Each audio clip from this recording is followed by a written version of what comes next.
नमस्कार, स्वागत है आप सभी का मध्य प्रदेश और छत्तीसगढ़ की खबरों में। मैं आपके साथ निकिता कश्यप। बुलेटिन की शुरुआत करते हैं इस वक्त की हेडलाइंस के साथ। रायगढ़ के कलेक्ट्रेट कार्यालय पहुंचे सीएम भूपेश बघेल। छत्तीसगढ़ महतारी की प्रतिमा का किया अनावरण, करोड़ों के विकास कार्यों का किया लोकार्पण।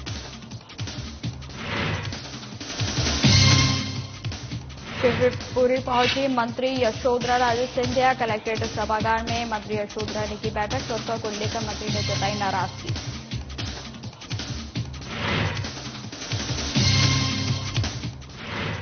रायपुर के रावाभाटा वासियों को मिली बड़ी सौगात। लोगों को नई टंकी और पाइपलाइन से मिलेगा पानी की समस्या से मिलेगी निजात।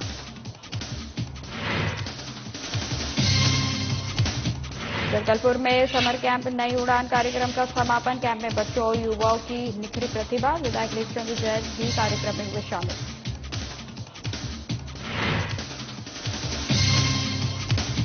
और बिलासपुर में नहर के पानी से किसानों की फसल हो रही खराब। नहर मरम्मत की मांग कर रहे ग्रामीणों ने कलेक्टर को सौंपा ज्ञापन।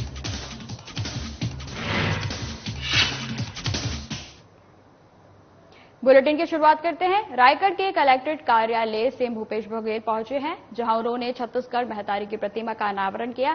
साथ ही 465 करोड़ के विभिन्न विकास कार्यों का लोकार्पण भी सीएम योगी के द्वारा किया गया। वहीं आपको बता दें, इस दौरान सीएम के साथ खाद्य मंत्री अमरजीत भगत, उच्च शिक्षा मंत्री उमेश पटेल, गौ सेवा आयोग अध्यक्ष, रायगढ़ के लेलूंगा विधायक सहित अन्य कांग्रेसी नेतागण भी मौजूद रहे।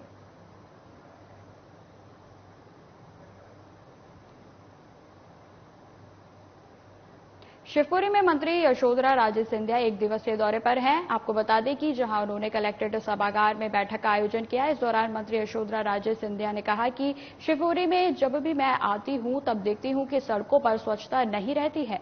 इसी क्रम में उन्होंने सफाई दरोगा, नगर पालिका, कलेक्टर से समन्वय करने की बात कही और कहा कि सभी एकजुट होकर काम करें। वहीं उन्होंने शिवपुरी शहर को स्वच्छ बनाने की भी बात कही।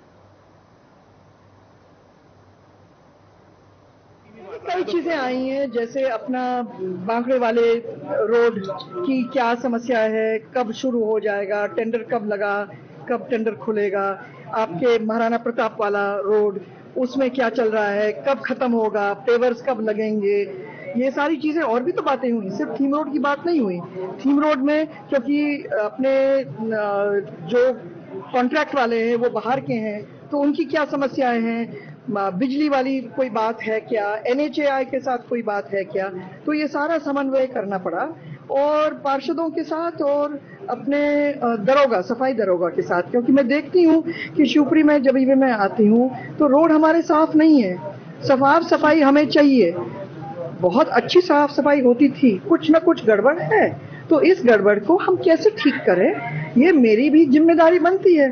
तो जब कलेक्टर भी बैठे हैं, नगर पालिका भी बैठी है, पार्षद भी बैठे हैं, दरोगा भी आए हैं, तो समन्वय के साथ हम डिसाइड करते हैं कि हमें कैसे करना है। तो दरोगा लोगों ने हमें बताया 3-4 उनकी समस्याएं, पहले वो समस्याओं को मैं ठीक करूंगी, फिर उनका मनोबल ठीक रहेगा कि अब हम अपना काम कर सकते हैं। फिर पार्षद लोग अगर कुछ कहें फिर भी उसके बाद, तो फिर समन्वय की मीटिंग में कलेक्टर साहब के साथ मैंने कहा है कि हर मंगलवार को 15 मिनट के लिए सारे दरोगा और सारे पार्षद सब इकट्ठा होके आएंगे।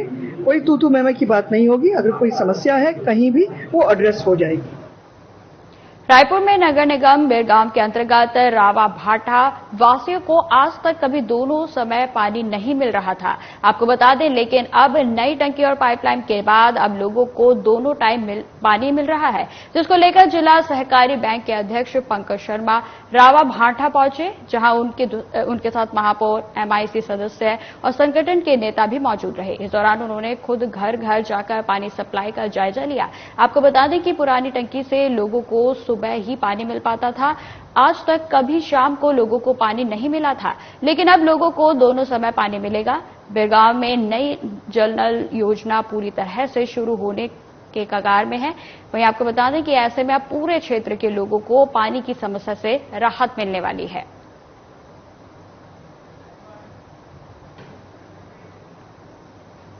जगदलपुर शहर की प्रतिष्ठित सांस्कृतिक और साहित्यिक संस्था बस्तर माटी के द्वारा बच्चों एवं युवाओं के लिए 3 दिवसीय समर कैंप नई उड़ान का आयोजन किया गया है। 31 मई की संध्या को जगतू महारा हाई सेकेंडरी स्कूल प्रांगण में बच्चों और युवाओं की रंगारंग प्रस्तुति के साथ इस समर कैंप का समापन किया गया। वहीं इस दौरान आयोजित समर कैंप नई उड़ान में बच्चों युवाओं को नृत्य, ड्रामा, पेंटिंग, कैलीग्राफी सहित स्पोकन इंग्लिश की भी जानकारी दी गई। इस दौरान कार्यक्रम में मुख्य अतिथि के रूप में शामिल हुए संसदीय सचिव रेखचंद्र जैन ने बस्तर माटी संस्था के कार्यों की जमकर सराहना की और कहा कि संस्था ने छुट्टियों में बच्चों के सर्वांगीण विकास के लिए जो पहल की है, इसकी जितनी सराहना की जाए उतनी कम है।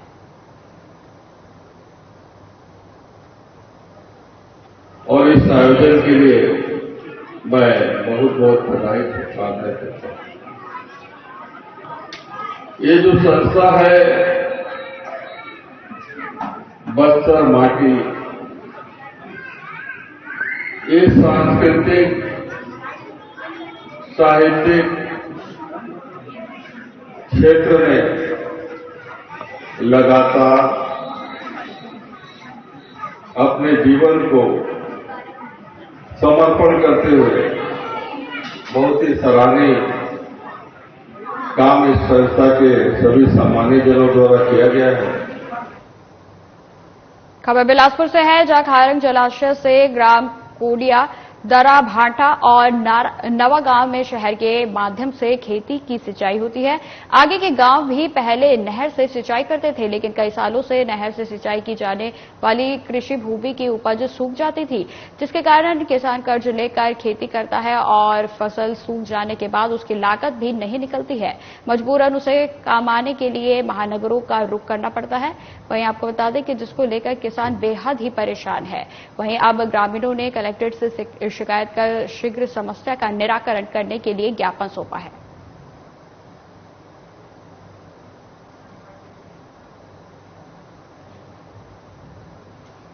खबर गुना से है, जहां सागौन तस्करों का पीछा कर रही विदिशा वन विभाग की टीम पर तस्करों ने पथराव कर दिया। इसकी सूचना वन विभाग और पुलिस को मिली तो संयुक्त अभियानों में टीम रवाना की गई। वहीं टीम ने घेराबंदी की तो तस्कर ट्रैक्टर ट्रॉली छोड़कर भाग गए। वहीं आपको बता दें कि तस्करों के पथराव में विदिशा फॉरेस्ट डेवलपमेंट के 3 आरक्षक घायल हो गए हैं। फिलहाल किसी तस्कर की गिरफ्तारी नहीं हो पाई है। बताया जा रहा है कि तस्करों को भगाने के लिए टीम ने हवाई फायरिंग भी की थी।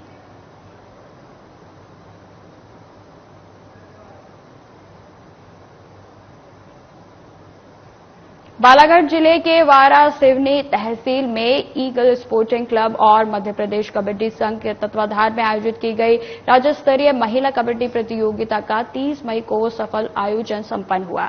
इस संपन्न समारोह में सेमीफाइनल मैच खेले गए।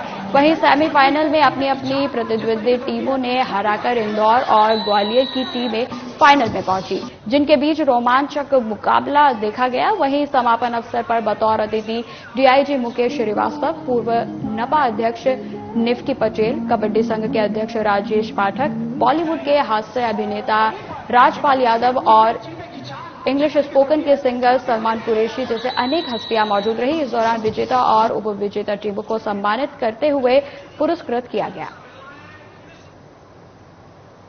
बहुत अच्छा लग रहा है और जब यहाँ पे पहुंची, पहली बार आई हूँ आज वारा सिवनी, और जब लोगों का इतना प्यार देख रही हूँ, अभी जब एंटर भी हुए तो सारे लोग हमसे बड़े ही मुस्कुराहट बड़ी सी रखी और मिलने लगे, काफी अच्छे से हमारा वेलकम किया। तो ये बहुत ही एक कलाकार के लिए खुशकिस्मती की बात होती है कि हम जहाँ भी जाते हैं तो लोगों का इतना प्यार हमें पाने को मिलता है। मैं एक्चुअली इंडियाज गॉट टैलेंट में तब आई जब मेरे पिताजी इस दुनिया में नहीं रहे थे, और वो समय कुछ ऐसा था कि मेरे पिताजी को हुए ही केवल 15 दिन थे, और जैसे कि फिर सभी लोगों ने देखा कि मैं मेरे पापा का कोट पहन के, वो जैकेट पहन के गाती थी स्टेज पर। तो मैं ये मानती हूँ कि इंडियाज गॉट टैलेंट मेरे लिए एक बहुत बड़ा आशीर्वाद बन के आया, क्योंकि सबसे पहली चीज़ कि वो बहुत सक्सेसफुल शो रहा, टीआरपी वाइज हो या फिर लोगों के प्यार की तरह हम अगर उसे देखें तो जो प्यार मुझे लोगों ने दिया, जिस तरीके से भारत की बेटी बनाया,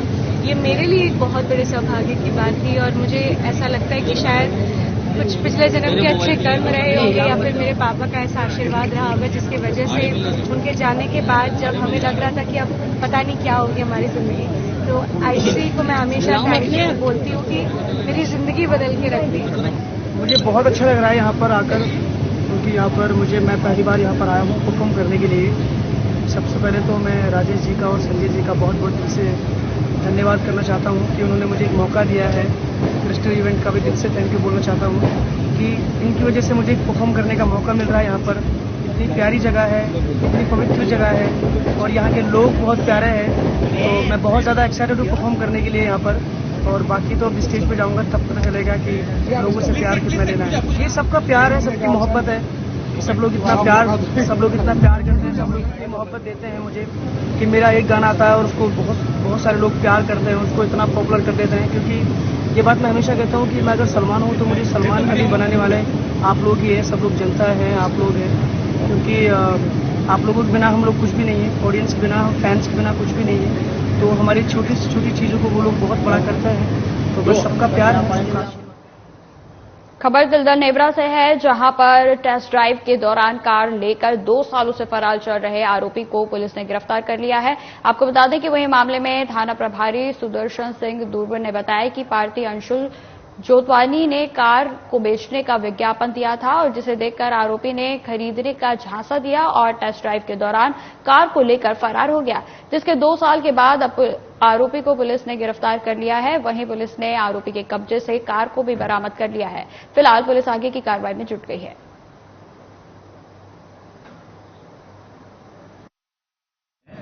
तिल्दा निवासी अंशुल जोतवानी के द्वारा थाना तिल्दा में रिपोर्ट दर्ज कराया था कि एक प्रफुल्ल निवासी कलतरा जिन्होंने ओलेक्स के माध्यम से एक विज्ञापन जारी किया था जिसमें कार खरीदने के नाम से तिल्दा ने उनसे संपर्क किया। प्रार्थी से संपर्क करने के बाद में उन्होंने 24/1/2021 को दिलाया। उसके बाद में कार को देखने के बाद में फिर से वो पैसे लेकर आ रहा हूँ ऐसा बता करके उन्होंने फिर से वापस आया और वापस आने के बाद में उसको कार को टेस्ट ड्राइव करने के बहाने में वो कार लेके भाग गया। वरना कार करीब 10,500 की कीमत है। CG04 NW 1887 कार को वो लेके भाग गया और 2 साल तक कंटिन्यू वो उसमें फर्जी नंबर लगा करके चला रहा था।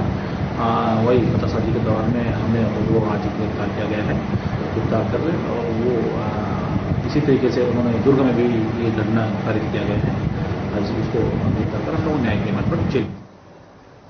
मध्य प्रदेश की आर्थिक राजधानी इंदौर में अपराधों का ग्राफ बढ़ता ही जा रहा है। वहीं देर रात प्रॉपर्टी ब्रोकर और करनी सेना के पदाधिकारी मोहित पटेल की उसी की लाइसेंसी रिवॉल्वर से गोली मारकर हत्या कर दी गई।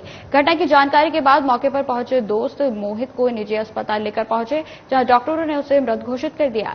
वहीं बता दें कि मृतक मोहित को सीने पर 2 गोलियां लगी थी। हालांकि हत्याकांड के कारणों का अभी तक पता नहीं चल सका है। फिलहाल पुलिस हत्याकांड को अंजाम देने वाले अज्ञात बदमाशों की तलाश में जुट गई है। बिशनखेड़ा गांव है थाना कनाड़िया में। वहां के एक युवक जिसका नाम मोहित पिता दिलीप पटेल हैं, उनको सीने में 2 गोली लगी है जिससे उनकी मृत्यु हुई है। उनको यहां बॉम्बे हॉस्पिटल लाए थे, जो हॉस्पिटल लाने के पहले उनकी मृत्यु हो गई थी। उनकी गाड़ी में उनकी पिस्टल मिली है और गाड़ी में ही गोली लगी थी, जो उनके दोस्त उनको बॉम्बे हॉस्पिटल लेके आए। अब प्रकरण पंजीबद्ध करके इसमें इन्वेस्टिगेशन किया जा रहा है कि उनको गोली कैसे लगी, किसने मारी, दोनों बिंदुओं पे इन्वेस्टिगेशन किया जा रहा है। अभी कुछ भी नहीं कह सकते हैं कि चूंकि उनकी लाइसेंसी रिवॉल्वर है वो गाड़ी में मिली है। FSL वालों को बुलाया है। मध्य प्रदेश के पूर्व कैबिनेट मंत्री और कांग्रेस विधायक सज्जन सिंह वर्मा और उज्जैन जिले की प्रभारी शोभा ओझा ने पत्रकार वार्ता में 2 दिन पहले स्वीकृत हुए उज्जैन के मास्टर प्लान को लेकर कई सवाल उठाए हैं। इस दौरान उन्होंने कहा कि मास्टर प्लान को लेकर 463 आपत्तियां दर्ज कराई गई थी, जिन्हें दरकिनार करते हुए सरकार ने भूमाफियों को फायदा पहुंचाने के लिए सिंह स्थित के लिए अधिग्रहित की गई भूमि को आवासीय घोषित कर दिया था। इतना ही नहीं, कई बीघा कृषि भूमि को आवासीय को भी आवासीय कर दिया गया है। इससे सरकार को बड़े पैमाने पर राजस्व की हानि हुई है। इसमें स्थानीय मंत्री ने करोड़ों रुपए का खेल किया है।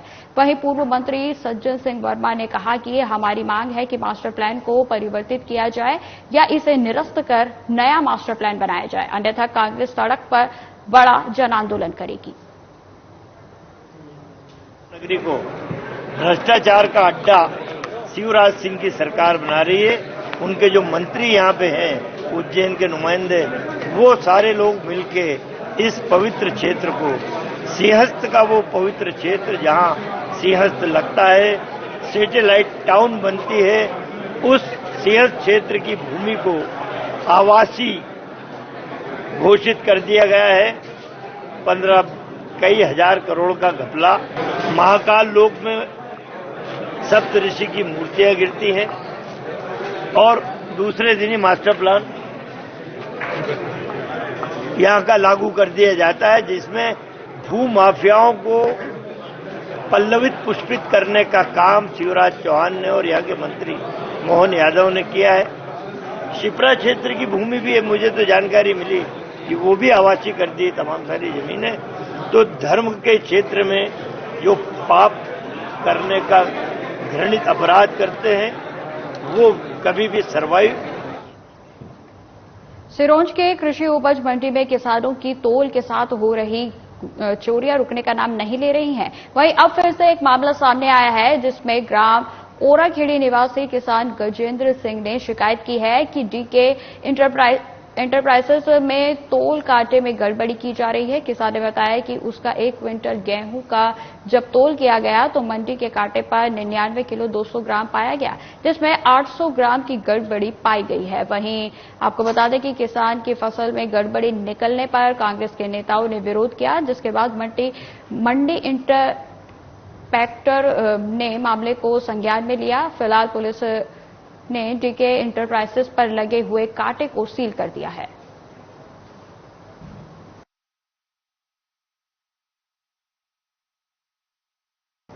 तो आपको बता दें कि जिसके बाद मंडी इंस्पेक्टर ने मामले को संज्ञान में लिया। फिलहाल पुलिस ने डीके एंटरप्राइजेस पे लगे कांटे को सील कर दिया है। ये हुआ कि मेरी डांग भाई मैंने ट्राली लेके आ, जहाँ पे मैं इनकी धर्म कांटो करा लें, कहला नहीं महंगी बिकी किसी धर्म कांटो नहीं होगा। तो हम खड़े रहे, फिर जहाँ ट्राली तो ही हमने भर्ती हो गई और कांटे पर तुलाई हो गई, पूरी बोरा तुल चुके, 22 बोरा कट्टा। तो मेरा विश्वास नहीं हुआ, मैं कांटे पर खड़ो हुआ स्वयं, मैं तुलो, फिर दूसरे कांटे पे गया मैं मंडी में, वहाँ वजन कम निकलो, जब कांटे में ज्यादा वजन तो वहाँ में कम निकलो। ठीक है, सेठ जी तक कही आके, सेठ जी कहला है नहीं वो 100-200 ग्राम का अंतर आता है, किसानों को फ्री में थोड़ी आ रहा है। तो सेठ जी कह गए कोई नहीं, ये हमारे साथ अनुचित है। मतलब क्या जो चीज आ रही है वो 1 किलो 800 ग्राम आ नहीं रही ना, पहली बात तो उसमें देखो ना आप सामने आ रही है 1 किलो नहीं आ रही, 800 ग्राम नहीं आ रही उसमें। उसमें क्या है, व्यापारी की जो कांटा था ना वो मतलब कम तोल लिया, 500 ग्राम 700 ग्राम 800 ग्राम मतलब कम तोल लिया। कृषक ने आने का हमने शिकायत की, हम गए लगे उसकी तोल बंद करा और कांटों के लाने जब्त कर रहे हैं और जो मतलब कार्रवाई हुई करें। समय समय पर हम जांच करते रहते हैं इन कांट मतलब जो इलेक्ट्रिक कांटे हैं जो चलत में मतलब कभी कभी मतलब हो जाते हैं। मैं बता रहा हूँ ना, इलेक्ट्रिक जो कांटे हैं ना जी कभी कभी मतलब उनमें मतलब इस प्रकार को आ जाता है, लेकिन इसके बाद में हम लोग है ना चेक करते रहते हैं। मतलब उस पर जैसे कांटे पे गए अपने वजन चेक कर लो, पहले उस पर खड़े हो गए, अगर गड़बड़ है तो भैया हटा और सही है तो चलो। बिलासपुर शहर में स्मार्ट सिटी डेवलपमेंट के अंतर्गत लगातार अलग अलग विकास कार्य किए जा रहे हैं, लेकिन विकास कार्यों में सुस्ती और मूलभूत सुविधाओं की कमी की वजह से बिलासपुर की जनता को परेशानी का सामना करना पड़ रहा है। बीते कुछ दिनों से नगर निगम द्वारा पुराना बस स्टैंड चौक पर नाला निर्माण का कार्य करवाया जा रहा है, जिसके लिए पूरे चौक को चारों तरफ से बंद कर दिया गया है, जिसकी वजह से लोगों को दिक्कतों का सामना करना पड़ रहा है और जनता जल्द से जल्द काम पूरा होने का इंतजार भी कर रही है। लेकिन पिछले 2 दिनों से निगम द्वारा किया जा रहा नाले का कार्य बंद है, जिस वजह से जनता को परेशानी उठानी पड़ रही है। काम बंद होने की वजह से 1 हफ्ते में होने वाला काम 15 दिनों में भी होता हुआ नहीं दिखाई दे रहा है।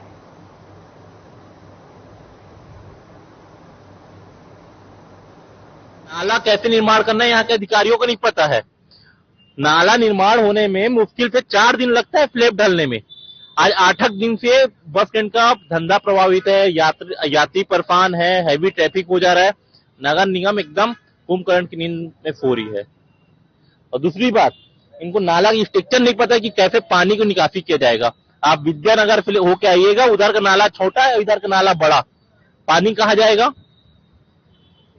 नाले की एक लंबाई होनी चाहिए जो एक बराबर होनी चाहिए, तभी आने वाली समस्या में पानी की भराव की समस्या खत्म होगी और पूरा जाके पानी उधर खत्म होगा, और ये नगर निगम नहीं कर पा रही। आवागमन में बहुत सारी समस्याएं आ रही है भाई।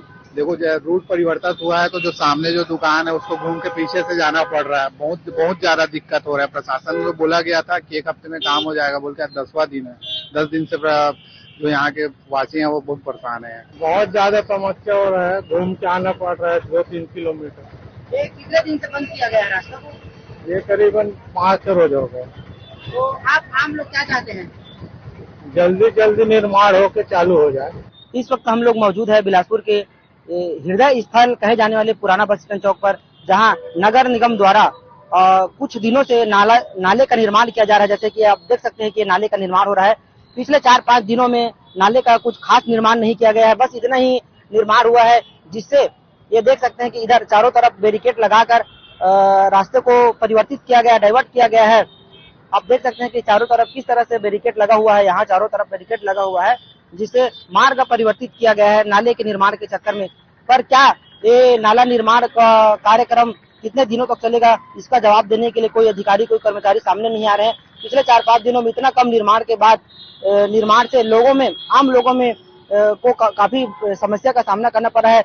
मार्ग परिवर्तित करने से लोगों को कहीं न कहीं आने जाने के लिए बहुत परेशानी का सामना करना पड़ा है। बहुत ऐसे लोग हैं जिसको परिवर्तित मार्ग का पता नहीं है, इससे वो रास्ता भटक भी रहे हैं। नगर निगम अधिकारियों को ये सोचना चाहिए कि जितना जल्द हो सके नाले के निर्माण को पूरा करना चाहिए और आम लोगों को इस समस्या से छुटकारा मिलना चाहिए। परिवर्तित मार्ग के चलते कहीं न कहीं दुर्घटना का खतरा बना रहता है। अगर दुर्घटना होता है, कुछ बड़ा हादसा होता है, तो इसका जवाबदारी किसकी रहेगी, कौन रहेगा जिम्मेदार? साधना प्लस न्यूज के लिए बिलासपुर से शेष कुमार यादव की रिपोर्ट। डोंगरगांव के विधायक दिलेश्वर साहू के मार्गदर्शन पर डीपीएल प्रीमियर लीग का आयोजन किया गया, जिसमें शहर के व्यापारी वर्ग ने बढ़ चढ़कर हिस्सा लिया, जिसको सफल बनाने के लिए नगरवासियों ने विधायक का आभार भी व्यक्त किया। वहीं इस कार्यक्रम के समापन के अवसर पर विशिष्ट अतिथि राजेश चौहान द्वारा अपने विचारों के तौर पर उन्होंने युवा आयोग के अध्यक्ष जितेंद्र मुदलियार और विधायक दिलेश्वर साहू को इस भव्य आयोजन के लिए शुभकामनाएं दी। उन्होंने कहा कि इस प्रकार का आयोजन छत्तीसगढ़ के समस्त गांवों में होना चाहिए, जिससे लोगों की प्रतिभाएं उभर कर सामने आए और जिससे हमारे छत्तीसगढ़ को भी एक नई पहचान मिलती है।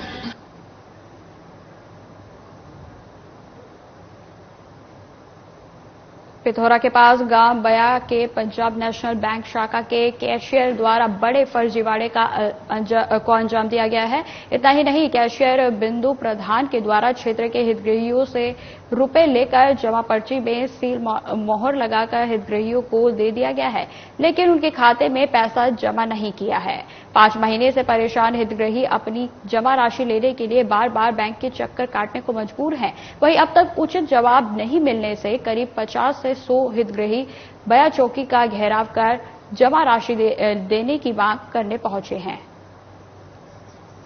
लेन देन तो होते रहा था, लेना देना चलते रहा था। तो जब लगभग 8-9 महीना हो गया, अपने 3 लाख रुपया जमा किया और उसको फिर निकालने कहा कर आए तो तुम्हारा तो खाते में एंट्री नहीं हुआ है, इस तरह बोले। तो इसीलिए बैंक को आना पड़ रहा है। बैंक वाले आगे बढ़ो, बिलासपुर जाओ, बड़े अपना वहाँ जाकर काम करो, और शाखा वहाँ बड़े बिलासपुर चले जाओ, वहाँ हमारे से बड़े हेड है, ऐसे कर वो बोल रहे हैं। शिकायत अभी कहीं नहीं कि यहाँ पंजाब नेशनल बैंक बयात में सिर्फ किए हैं, और क्या थाना में उसका देंगे, चौकी में उसको दर्ज कराएंगे और तहसीलदार के साथ पास जाएंगे, मुख्यमंत्री के पास जाएंगे, और उसके बाद नहीं बनेगा तो आके बैंक में ताला बंद करके बैंक में धरना में बैठेंगे और यहाँ पर जान तक देने को तैयार हैं। मामला केसीआर है, वहाँ केसीआर था पहले बिंदु सागर प्रधान। किसान जाता था और क्या बोलते हैं बैंक, वहाँ बैंक में जमा कर देता था और अपने पर्ची लेके वापस चले जाते थे। बीच में क्या हुआ, वो अब्सेंट हो गया। तो बैंक के शाखा प्रबंधक वहाँ उनके घर जा करके पता किए तो पता चला कि वो बीमार है। उसकी पत्नी जो है चाबी दे दी, लो पकड़ो चाबी, ऐसा करके चाबी ला करके बैंक वाले चेक किए तो उसमें 22 लाख रुपए, 22,46,000 रुपए कम मिले।